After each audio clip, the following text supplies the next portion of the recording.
안녕하십니까. 이제 돈 버는 부동산 시간입니다. 자, 오늘 다룰 주제도 재미있습니다. 우리 시청자 여러분께서는 과연 적정가가 있을까요? 토지의 적정가가 있을까요? 물론 이제 여기엔 주택도 들어가고 뭐 여러 가지가 다 포함된 부동산의 개념이 있지요. 그런데 오늘은 뭐 둘이 토론을 좀 할 거니까 시청자 여러분 보시고 많이 댓글 달아주시면 좋겠습니다. 자, 오늘 이런 흥미로운 주제로 또 저와 이야기 나눠주실 분 변함없이 주식회사 도시어공간 곽창석 대표님 나오셨습니다. 안녕하십니까? 예, 안녕하세요. 곽창석입니다. 집값의 적정가라는 게 시장에서 용인되는 가격을 얘기할까요? 아니면 그 구매자 또는 주택 수요자들이 원하는 금액을 얘기하는 걸까요? 적정가라는 게. 글쎄, 적정가가 일단 있는 건지 예, 예. 저도 잘 모르겠어요. 그래서 오늘 한번 토론으로 예. 해보고 싶고, 뭐 각자 생각이 다 다를 것 같아요. 예. 그래서 좀 댓글도 많이 달아주시고, 이제 이런 주제를 선정하게 된 계기는 예. 어제 보니까 그 청와대 김수현 정책실장님이 예. 지금 아직도 집값에 거품이 있다. 예.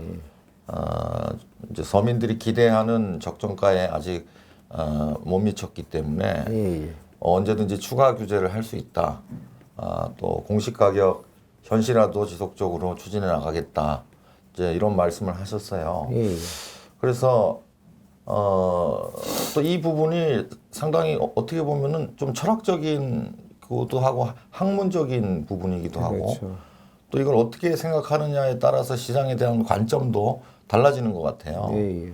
그래서 이 적정가에 대한 논의를 예. 한번 우리 이제 부동산 종사하는 사람으로서 해보고 싶어서 제시를 좋습니다. 했습니다. 그 일반적으로 뭐 주택, 아파트 완제품으로 얘기했을 때는 뭐 건축비나 그 경영 마진은 뭐 일정한 폭이라고 한다면 천상 이제 지대, 즉 땅값이 결정을 하지 않습니까? 물론 가변적인 요소들도 있긴 하지만 이 집값, 땅값의 상승에 따른 그러니까 땅값이 너무 많이 올랐다 이제 뭐 그런 얘기로 그러니까 이분은 집값의 거품이 많다는 거는 이제 완성체로서의 주택 가격이 너무 비싸다는 얘기잖아요. 네, 그렇죠.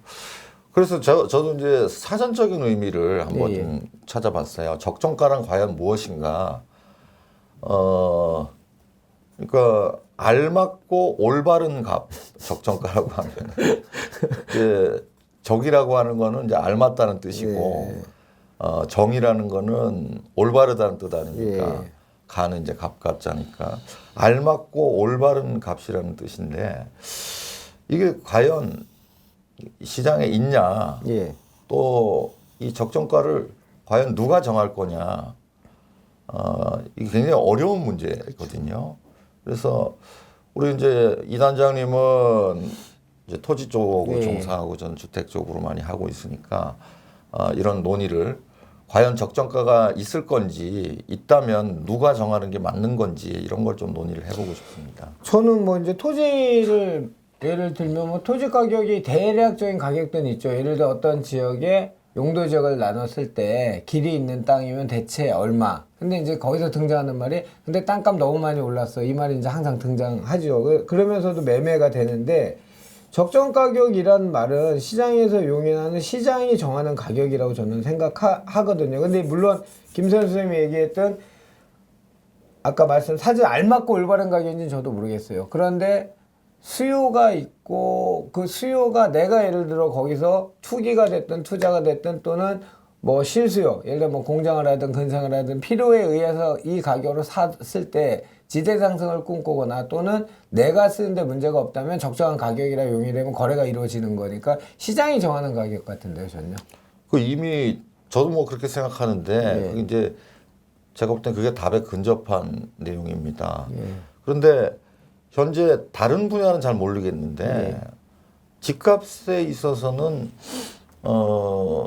훨씬 다수의 분들이 현재 집값이 적정하지 않다고 생각하고 있는 것 같아요. 그리고 김수현 실장을 포함한 정부 쪽에서도 지금 집값이 적정하지 않다, 너무 높다 이렇게 판단을 하고 있는 것 같아요. 그래서 이렇게 높은 집값을 떨어뜨리는 것이 정의에 부합한다.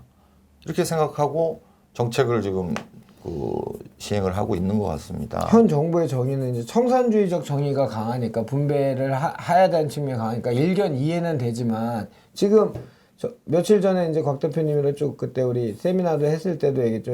무주택자가 대한민국을 한 1950만 가구 정도 추산했을 때 무주택이 한 850, 1주택이 800만, 2주택이 220만, 3주택 이상이 80만 가구 뭐 이제 이렇게 추정이 되는데 그러면 이 다수란 말은 1650이네요, 그러면. 근데 1주택자도 집값을 옮겨타고 싶으니까.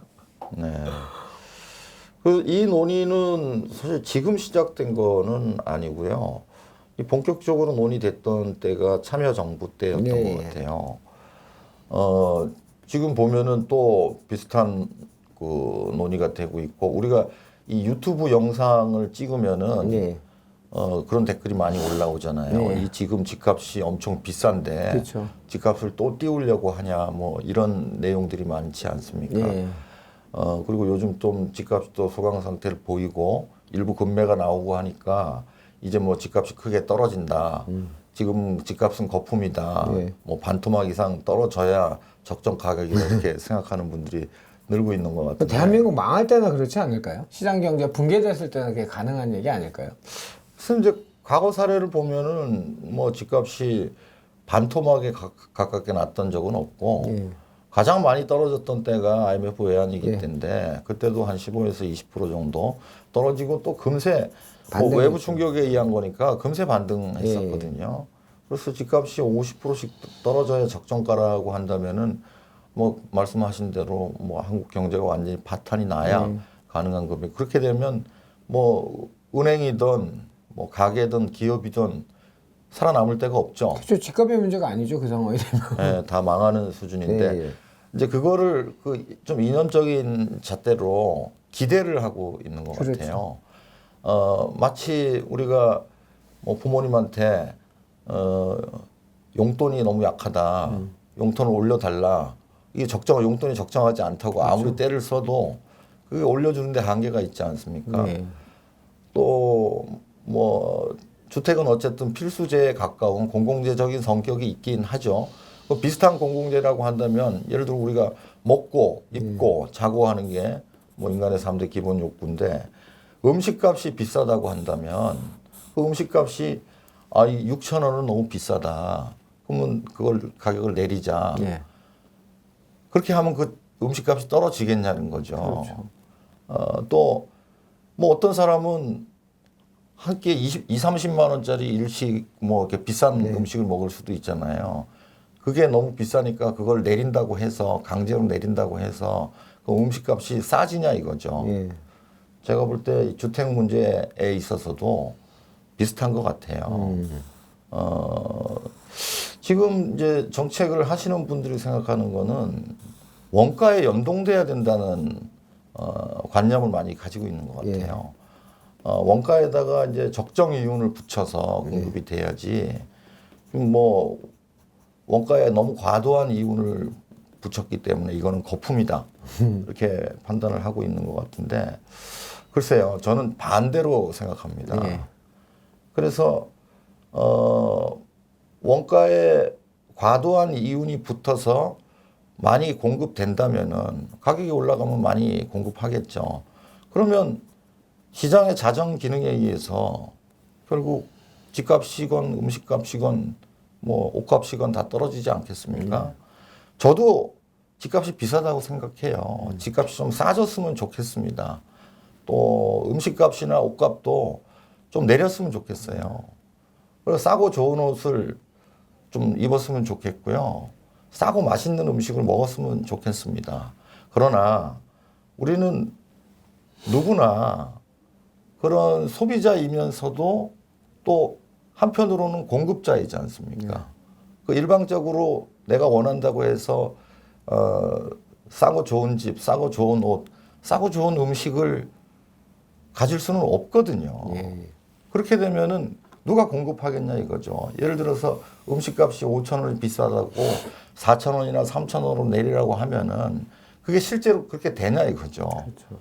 절대 떨어지지가 않죠. 오히려 공급이 안 돼서 가격이 더 올라가겠죠. 저는 일단 곽 대표님 그 부분도 동의를 못하는 게 뭐냐면 그 얘기들 전제는 비싸다고 얘기하는 전제는 시장을 아예 무시하고 소비자를 무시하는 행동이라 생각을 해요. 예를 들면 뭐 지금 음식값을 얘기했는데 10,000원짜리에서 8,000원 떨어지면 더 많이 가겠죠. 근데 실제는 품질 개선이 안 되고 품질이 저하되는 8,000원이라면 시장에서 그걸 선택을 안 한다는 얘기죠. 제 얘기는. 그러니까 이 대전제는 그냥 답정너 같아요.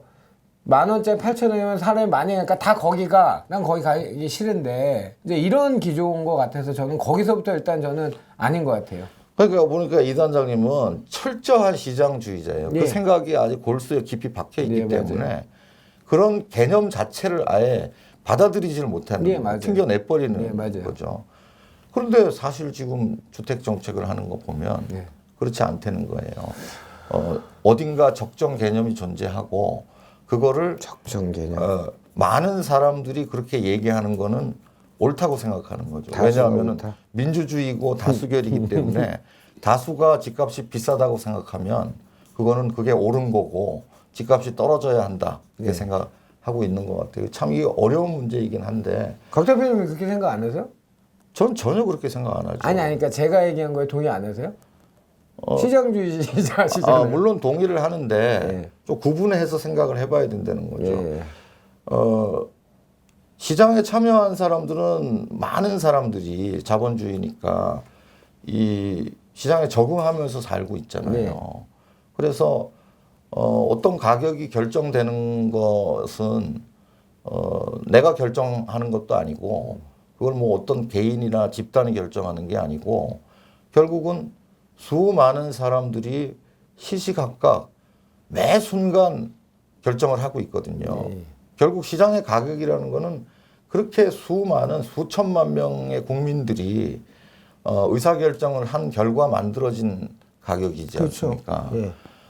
그런데 지금 이 정부에서 하고 있는 걸 보면 어떤 거냐면 다수의 사람들이 또는 본인들이 생각하는 적정가를 정해놓고 이거는 비싸다, 이거는 싸다 네. 이렇게 재단을 하고 그렇죠. 있는 거예요. 이렇게 되면 이 적정선에 들어가지 못하는 뭐 물건이라든가 또는 그걸 가지고 있는 사람이라든가 이런 사람들은 소위 말하는 적폐가 되는 거죠. 적폐요, 적폐. 그럼 그런 걸 가진 사람들은 억지로라도 가격을 내려야 되고 그런 걸 갖고 있는 사람은 팔기 싫어도 팔아야 되고 뭐 이런 식의 지금 프레임을 만들어 가고 있다는 거예요. 근데 이렇게 됐을 때 과연 결과가 과연 원하는 대로 집값이 떨어지는 결과를 낼 거냐? 저는 그게 대단히 의심스럽다는 거예요. 네. 그렇게 이 집값이 비싸다고 해서 그걸 집값을 억지로 내려라. 비싼 집을 갖고 있는 사람들은 팔아라. 또 지금 공시가격 뭐 현실화 해가지고 말하자면 그것도 일종의 세금을 높이기 위한 수단이지 않습니까? 세금을 높여 놓을 테니까 고가주택을 갖고 있는 사람들은 팔아야 그게 정의다. 그 제가 볼 때는 그게 그렇게 안 된다는 거예요. 시장은 그렇게 안 된다는 거예요. 오히려 그렇게 해서 부과된 세금이 늘어날수록 세금이 늘어나는데 그런 주택, 고가주택의 공급이 같이 늘어난다면 자연스럽게 가격이 떨어지겠지만 그게 아니고 세금이 늘어나니까 뭐 본인들이 생각하는 적정가는 너무 비싸니까 낮춰야 된다고 생각한다면 그런 주택을 아무도 공급하지 않는 거예요. 그렇죠. 공급할 유인이 없어지는 거죠. 그러면 그게 갈수록 더 희소한 자원이 되고 더 올라가는 오히려 가격이 더 올라갈 뿐만 진짜 아니라 역설. 그런 집에 들어가서 거주하고 싶은 사람들은 더 높은 임대료를 낼 수밖에 없는 구조라는 거예요. 그래서 이렇게 시장이라는 기차가 달려가고 있는데 그 기차에 일시적으로 제동은 걸 수 있을 거예요.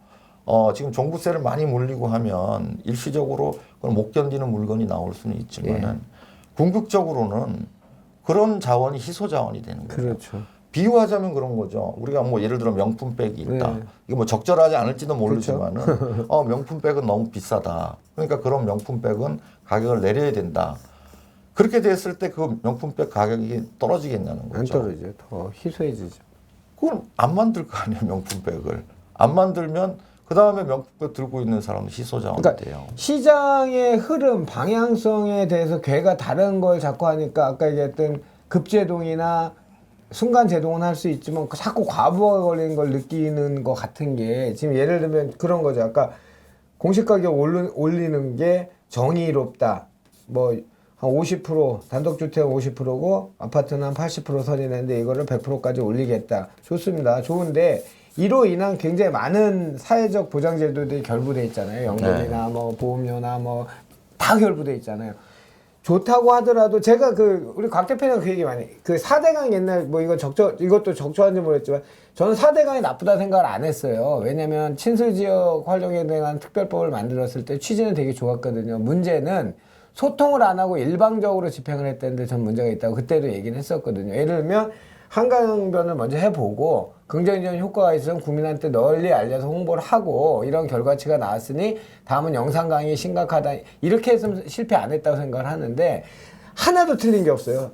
일방적으로 올리고 그런데 문제는 이번에 계속 또 프레임 잡힌 게 문제 보셨죠. 한두 곳엔 공시가격 높다고 계속 그래서 서울에 6개 구청 담당자가 가서 공시가 낮춰달라 민원을 너무 많이 받으니까 그런데 한쪽에는 더 올려달래요. 재건축 단지들 재건축 초과이익 환수제 때문에 또 더 높여달라는데 보상지들 그런데 보상가 또 책정이 굉장히 낮게 되어 있단 말이에요. 그러니까 국민들이 봤을 때 당에 속해 있는 사람들은 기망하고 속이고 얼토구니 없는 지금 정책이 자꾸 나온다. 이제 이렇게 생각하는 국민 간의 불통을 자꾸 만들고 편가르기를 자꾸 한다는 게 큰 문제인 것 같아요. 저는. 뭐 그것도 비슷한 적정한 사례인 것 같기는 해요. 예. 근데 제가 이제 우려하는 거는 그런 겁니다. 이렇게 적정가는 분명히 있기는 있을 거예요. 알맞고 올바른 가격은 있긴 있는데. 아니 돼지갈비 한 대 적정가가 어디 있어요? 돼지가 많이 공급 못하면. 근데 있긴 있는데 그게 매우 개별적이고 주관적이라는 데 있다는 거죠. 그럼요. 그걸 객관화시켜서 이게 적정가라고 딱 재단할 수 있는 방법은 저는 세상에는 없다고 생각하거든요. 방법은 하나 있을 것 같아요. 싱가포르 국토청처럼 예전에 전부 공공주택을 만드는 거예요. 국가에서. 뭐 빚이 얼마 늘어나든지 말든지 간에 공공주택 만들어서 아까 얘기했던 850만 무주택자분들한테는 전부 공공임대 살라고 주는 거예요. 그러면 남은 다주택자들 주택이나 이것도 아까 말씀하신 것처럼 역설이 벌어지겠죠. 그 가격은 계속 지금 싱가포르도 그런 상황이 나오잖아요. 그러면 이제 예를 들면 싱가포르라든가 또 뭐 유럽에는 스페인 같은 나라들 이런 나라들이 사실 뭐 이게 세금으로 싼 주택을 지어서 공급을 했었어요. 그 결과가 과연 집값이 뭐 낮아졌느냐? 그거 아니에요. 싱가포르 엄청 비싸요. 한동안 막 그 저가 주택을 세금으로 공급했던 스페인 집값이 싸냐? 스페인은 엄청 비싸요. 오히려 국가가 성장을 못하면 경제가 이런 상황까지 갔는데 제가 알기로는 전 세계에 이렇게 그 가격을 통제해가지고 성공한 사례가 한 군데도 없어요. 집값을 잡는데 성공한 사례가 없다는 거예요. 그런데 우리는 또 그거를 하고 있다는 거예요. 곽 대표님은 이제 저보다 부동산도 선배시지만 주택은 뭐 대선배시지만 상식적으로 물론 이거 저도 확증 편향을 가진 제 상식입니다. 가계소득은 계속 몇십 년씩 조금씩 늘어서 거기에 가구원들 소득이 합쳐져서 소득 파이는 점점 커지는데 가격을 통제한 주택을 계속 공급한다. 물론 시대상은 조금씩 좋아지긴 하겠지만 나는 훨씬 더 좋은 주택에 살고 싶어 또는 구조가 마음에 안 들어 하는데 계속 일률적인 주택을 공급하거나 그 정도 퀄리티를 공급한다면 그 전에 지어놨던 굉장히 좋은 주택을 당연히 가고 싶지요. 그거를 자꾸 막으려고 하는 게 지금 문제 아닙니까? 그 사례를 말씀을 드리면 1980년대 중반에 이제 스페인의 경우는 이제 좌파 정부가 이제 선거에서 이겨요. 그리고 그 이제 뭐 주로 청년들을 위해서 저가의 주택을 뭐 이렇게 세금으로 지어서 공급을 하게 됩니다. 그래서 이제 80년대 말에서 90년대 중반까지는 굉장히 좋아 보였어요. 뭐 월세도 굉장히 싸고 청년들이 환호했죠. 예. 근데 이제 문제는 그렇게 되니까 대다수의 주택 건설 업체들이 그 스페인 국내에서는 다 망하게 돼요. 그렇죠. 해외로 다 나가버리고 예. 그렇게 되니까 90년대 중반이 넘어가니까 이제 점점 그 전에 지어놓았던 것들이 뭐 자기 집도 아니니까 흉물이 돼가는 거예요. 예, 이제 관리도 안 되고 하니까 점점 슬로만 예. 되는 거예요. 이러니까 90년대 후반부쯤 되니까 스페인에 새로 짓는 집들은 그냥 부르는 게 값이 돼버리는 거예요. 그래서 엄청나게 집값이 뛰어서 90년대 중반부터 2000년대 중반까지 보면은 그때 뭐 전 세계적으로 집값이 뛰기는 그렇죠. 했지만은 압도적으로 스페인이 가장 집값이 많이 상승하게 됩니다. 거의 그 다른 나라들이 보통 뭐 한 2배 정도 집값이 뛸 때 스페인은 한 3.3배수 정도 집값이 네. 뛰게 돼요. 우리는 뭐 그때 그렇게 IMF가 있었기 때문에 많이 뛰지는 못했었는데 그런 결과가 저는 오히려 우려된다는 맞죠. 거예요. 지금 하는 정책들을 보면은 서민들을 위한다는 모토를 내걸고 있어요. 그런 기치를 내걸고 하지만은 사실 지금 오히려 우려되는 거는 이런 식으로 가면은 누가 주택을 공급하겠냐는 거예요. 무주택자, 장기 무주택자만 지금 청약을 할 수 있는 시스템이에요. 그러면 집을 가점도 높아야 되고 그러니까 가점이 높으려면 장기 무주택이어야 돼요. 애가 많아야 되고. 그럼 그런 분들은 대부분 돈이 없어요. 그 돈이 없으면 어떻게 되냐면 결국 청약 자격과 이 자본은 결탁하게 돼요. 예. 시장에서. 그게 불법인지 뻔히 알지만 그게 돈이 되는 구조를 만들어 놨기 때문에 그러나 일반적으로 보편적으로 주택을 갈아탄다거나 하는 사람들은 내가 집이 한 채 있는데 지금 분양받으면 어떻게 됩니까? 입주한 날로부터 6개월 이내 집을 처분하지 않으면 과태료가 5천만 원. 과태료 5천 아니에요. 3년 이하 징역이에요. 징역도 있죠. 이런 식으로 돼 있으면은 분양 안 받아요. 보금자리 주택골 또 나은 거죠. 뭐 그렇게 욕했던. 그러니까 최근에도 이렇게 제가 뭐 지금 이제 연초니까 여기저기 뭐 건설사나 이런 데 강의를 강의 가보면 많으시죠, 요즘. 도저히 집을 지을 수가 없고 특히 양질의 아파트는 지을 엄두를 못 내죠. 못 내요. 분양을 안 받으니까. 네. 얼마 전에 그 작년 말에 했던 그 판교 대장지구 네. 거기보다 입지가 좋은데 현재 구하기가 어렵거든요. 그렇죠. 근데 그럼에도 불구하고 대장지구가 미분양이 났어요. 그러면 웬만한 땅에 누가 지금 땅을 사서 집을 그러면 그 짓냐는 미분양 거죠. 난 거는 그 일반 주택자 징역 안 받죠. 일반 사람들이 청약 통장 없이 하는데 할 수 있죠. 이제 요즘 보면 이제 세금 규제. 청약 당첨에서는 경쟁률이 그렇게 높게 안 나타나요. 네. 뭐 다 자격이 제한돼 있기 그쵸. 때문에. 그러나 요즘 부적격이 많아요. 그렇죠. 워낙 막 제도가 복잡하다 보니까 뭐 5년 내 과거 세대월 당첨 사실도 없어야 되고 뭐 여러 가지 규제가 있으니까. 그걸 잘 모르고 했다가 부적격이 나면은 뭐 그게 뭐 5채, 10채 이렇게 나잖아요. 그럼 그거 이제 그냥 추첨으로 내놓으면은 뭐 수천 명, 수만 명 몰려들어요. 그 경쟁률이 막 수백 대 1, 막 1000대 1 이상 나오고 이렇게 되거든요. 그러니까 이런 식의 시장은 이중 가격 구조를 만들게 됩니다. 왜곡된 가격이잖아요. 점점 갈수록 시장이 더 왜곡되고 있거든요. 이렇게 자꾸 진행되다 보면은 정말 가장 이상적인 거는 돈이 없는 사람은 저가주택을 또 돈이 있는 사람은 고가주택을 사는데 저가주택과 고가주택의 질이 별로 차이가 없으면 그게 가장 제가 볼 때는 이상적인데 그게 아니고 시간이 갈수록 저가주택을 못 지어서 오히려 저가주택의 가격이 더 크게 뛰어서 원하는 정책 목표가 정반대의 결과를 낳을 가능성이 현재로서는 계속 높아지고 있다는 그게 지금 가장 우려스러운 상황이에요. 제가 하나 여쭤볼게요. 지금 과천이 집값이 굉장히 높은 편이죠. 거의 강남 수준 한 4천대 넘어가죠. 분양가가요. 새 아파트는 그렇죠. 자 보세요. 제가 생각한 토지침해 상기 신도시가 얼마나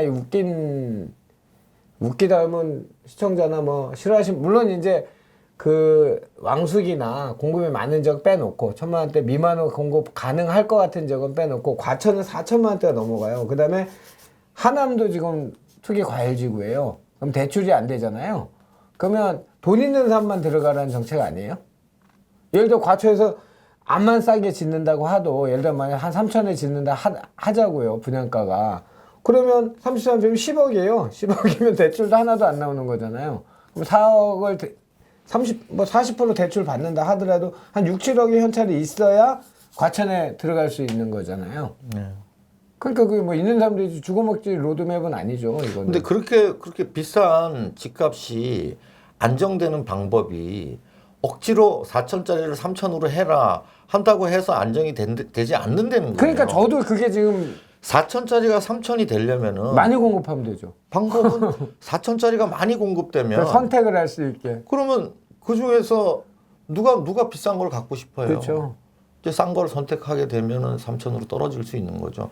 그러니까 우리가 지금 1기, 2기, 3기 신도시를 하고 있는데 결국 1, 2, 3기 신도시가 탄생하게 된 배경은 네. 결국 집값이 뛰어서 공급을 늘려야 된다는 그렇죠. 이게 이제 여론이 생기고 그래서 이제 그걸 시행하게 되는데 결과적으로 아무리 규제를 하고 세금을 하고 뭐 공시 가격을 올리고 해도 집값이 잡힌 게 아니었어요. 그렇죠. 결국 집값이 잡힌 거는 1기 신도시가 입주해야 잡히고 그렇죠. 2기 신도시가 입주해야 잡히듯이 이번에도 마찬가지예요.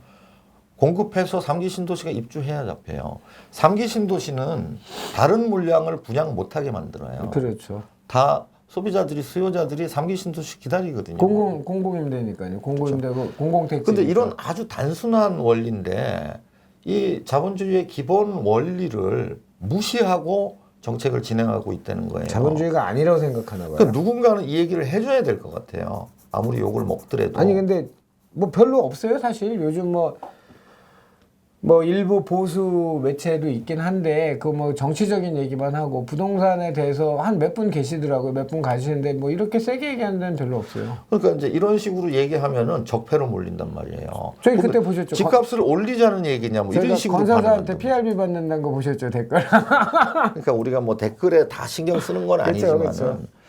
좀 생각을 바꾸셔야 된다는 거죠. 무주택자들 특히 제가 볼 때는 거의 참여정부 때하고 비슷한 결론으로 향해 가고 있습니다. 기다려라 기다리다가 허탈해 결국 판교 기다리다가 판교 뭐 끝나고 나니까 막 집값 왕창 올라가고. 뛰고 그래서 결국은 집 안 사고 못 있다가 사고. 막판에 도저히 못 견디고 이제 집 샀더니 그때 집값 막 꺾여가지고 10년 고생하고 이런 일이 똑같이 리바이벌 될 것 같아서 그게 안타깝습니다.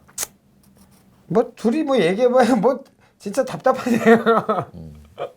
자 시청자 여러분 오늘 집값에 적정가 있을까라는 얘기 갖고 여러 이야기 나누는데 결론은 적정가는 시장이 판단하는 시장이 판단하는 거고 정부가 답정너를 만들어 준다 해서 시장이 끌려가거나 하진 않습니다. 끌려가는 것처럼 보이지만 그 후폭풍은 훨씬 굉장히 큰 반탄력으로 나오게 돼서 주거복지 로드맵을 꿈꾸고 이 땅에 그 주거권을 실현하고자 하는 정부의 의도와는 전혀 상이한 방향으로 나갈 확률이 크다는 게 오늘 결론으로 하면 될 것 같아요, 대표님. 그죠? 예, 그렇습니다. 예. 하여튼 늘 이렇게 흥미로운 주제에 주셔서 감사하고요. 자, 시청자 여러분 좋아요나 댓글 달아주시고요. 또 공유도 많이 눌러주시고 구독도 많이 해주시고요. 언제나 좋은 정보로 시청자 여러분 찾아뵙도록 하겠습니다. 오늘 감사합니다.